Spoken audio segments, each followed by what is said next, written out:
እንደዚህ ይቂ የለም። ምንድነው ይሄ? ምንድነው ይሄ? ምን መጽሐፍ ነው? መጽሐፍ ቅዱስ ላይ ነው አለ ታውጣለህ። መጽሐፍ ቅዱስ ላይ ወይ ዲቫ የለም። ደህና ነኝ፣ ሰላም ነኝ፣ ደህና ነኝ።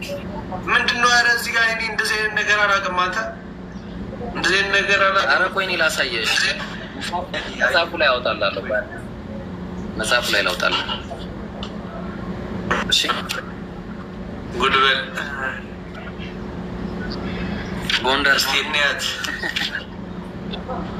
ያ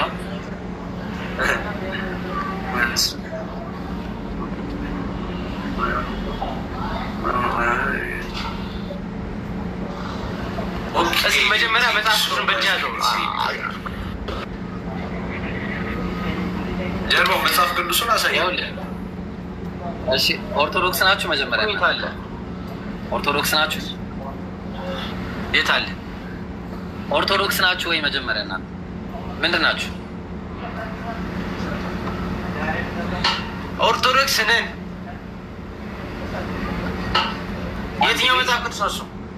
ቆይ አንዴ ላሳያለሁ። አንዴ ሙሉ መጽሐፍ እንደዚህ አድርገውና አሳየው። ሁለት አድርገውና አሳየው። ይሄ ያው እኮ አሳየው። እሺ አሁን ይሄ ኦርቶዶክስ ቤተክርስቲያን ነው። የኦርቶዶክስ ቤተክርስቲያን መጽሐፍ ነው። ምን ይላል? ማሳየ ግን ከዚህ ላይ ማን ያሳተመው? እስኪ ንገረኝ። መች ነው የታተሙስ? ወይ ቆይ እኔ ውሸት አልወድም። አንዴ እውነቱን ልንገራችሁ። እሺ ያለው ነገር ውሸት አልወድም። ላሳየው። እውነቱን ልንገራ። አሁን ያሳየው ከዚህ ላይ አይደለም። አሁን ያሳየው ከዚህ ላይ አይደለም። እሺ ለ81 አሃዱ ላይ አይደለም ያሳየው። ይሰማል? አብረሽ ይሰማችኋል? ይሰማል። እየሰማን ነው። የእናንተ ምን እንደሚል ይሰማል። እሺ እኔ ያው ውሸት አልወድም። ያለው አሁን ቀደም ያሳየኋችሁ የፔንቴዎቹ ላይ ነው። ግን ቢሆንም እዚህ ላይ ደግሞ ያለውን ላሳያችሁ።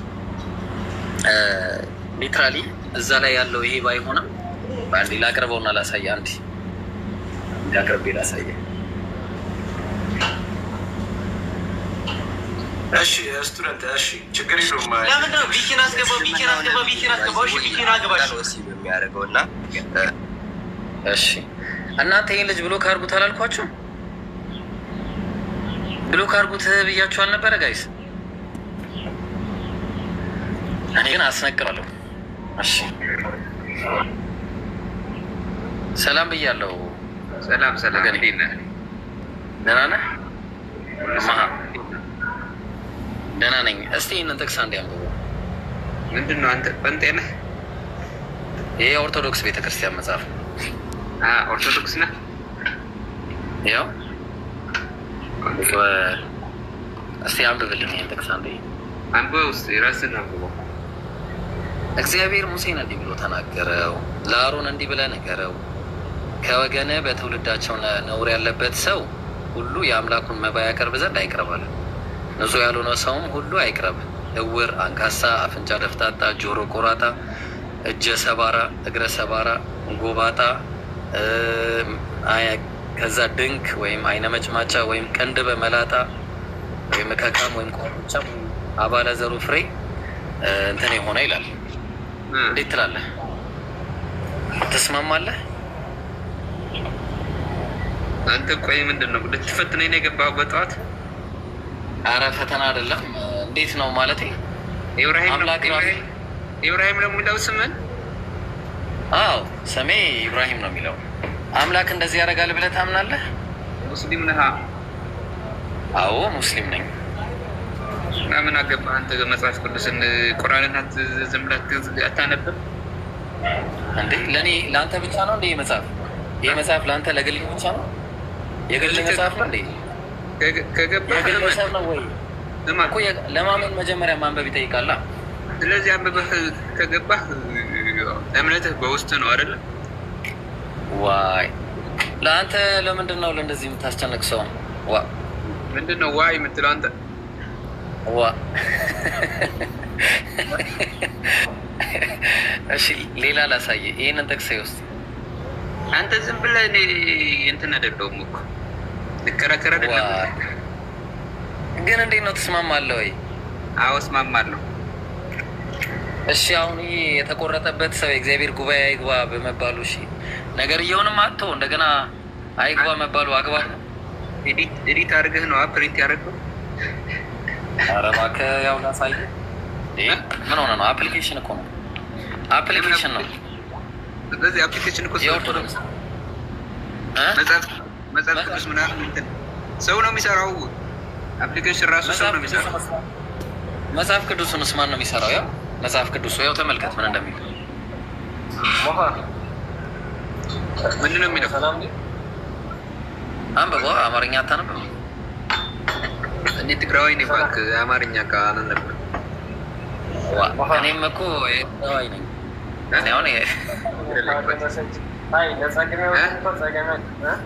እኔም ኤርትራዋይ ነኝ። ማንበብ ግን አልችልም። ያንብብልኝ። ምን አባት መጣለህ እዚህ ታዲያ? በሌላ ሀገር ትገባለህ?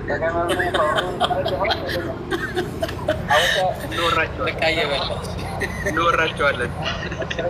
ዘመድ እኮ ነኝ። ተው እንጂ እንዴ ቤተሰብ አይደለን እንዴ? አሁን እሺ ና እብዶ እብዶ ተው ና ና አንብብ። እሺ አንተ ስማ፣ ኧረ አንብብ። ይሄ ሰውዬ ምን ይላል እንዴ? ስማ እያልኩ ነው ሰውዬ።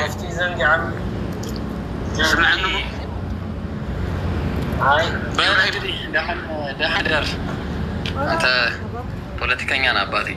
ደግሞ ከፖለቲከኛ ጋር ልግባ እንዴ? እየበላ እየጠጣ እኛም ፖለቲካ ውስጥ ሊከተን ነው እንዴ? አላህ ይጠብቀን ከፖለቲካ።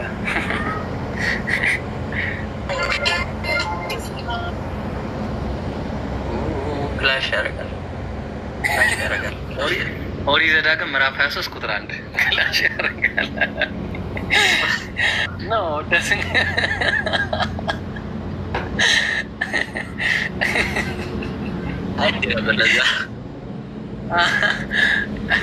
ምንድነው ክላሽ የሚያደርገው?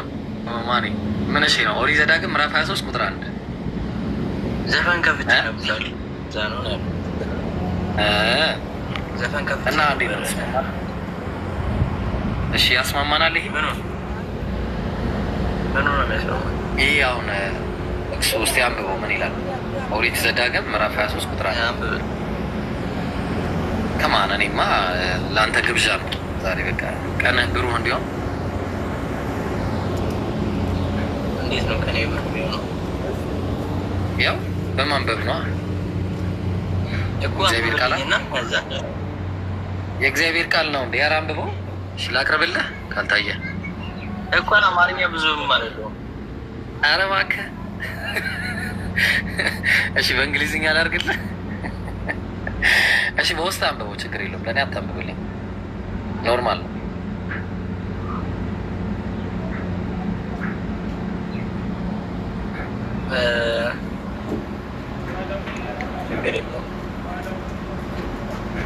ኖ ኖ ኖ ዶንት ታች ኢት ኖ እንዳትወጣ እንዳትወጣ። ለምሩ ማውጣት ግን አይ ለመውጣት ይቅርታ። እሺ ቀቁ ለሊሉ ላ ወውያዌ ውው የተቀጠቀጠ ብልቱም የተቆረጠ ወደ እግዚአብሔር ጉባኤ አይግባ። ከዛ ዲቃላ ወደ እግዚአብሔር ጉባኤ አይግባ እስከ 10 ትውልድ ድረስ። ማኔ ጥያቄ ምን ማለት ነው? እንትኑ የተቀጠቀጠ እሺ አስረዳኝ፣ እንድታስረዳኝ ነው። ኦኬ ይሄ የተቀጠቀጠበት ሰው እንደገና መቆረጡ ሳያንሰው የእግዚአብሔር ጉባኤ አይግባ መባሉ አግባብ ነው ትላለህ? ሁለተኛ ደግሞ ዲቃላ አለ። ዲቃላ ማለት ሁለት ሰዎች የሰሩት ስህተት ነው። ከእሱ የሚወለደው ዲቃላ ይባላል። ሁለት ሰዎች በሰሩት ስህተት ወደ እግዚአብሔር ጉባኤ አይግባ ይባላል ልጁ።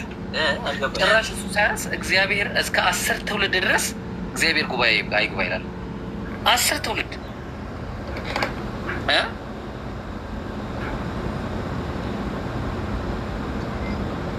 ምን ትላለህ? እየሰማሁ ነው እኮ ምን ትላለሽ? 10 ትውልድ ድረስ አግባብ ነው ዲቃላ አይግባ መባሉ? አግባብ ነው ማለት እኛ እንትን ማለት ወጣለ ማለት አምላክ ፍትሃዊ አይደለም እንዴ? ወራይቨር። እሺ በቃ አሁን ይበቃኛል፣ ደከመኝ። ከሌሎቻችሁ ጋር ልግባ ደግሞ። I am sick and tired of this። እሺ አሁን እንዴት እናደርጋለን መሰላችሁ?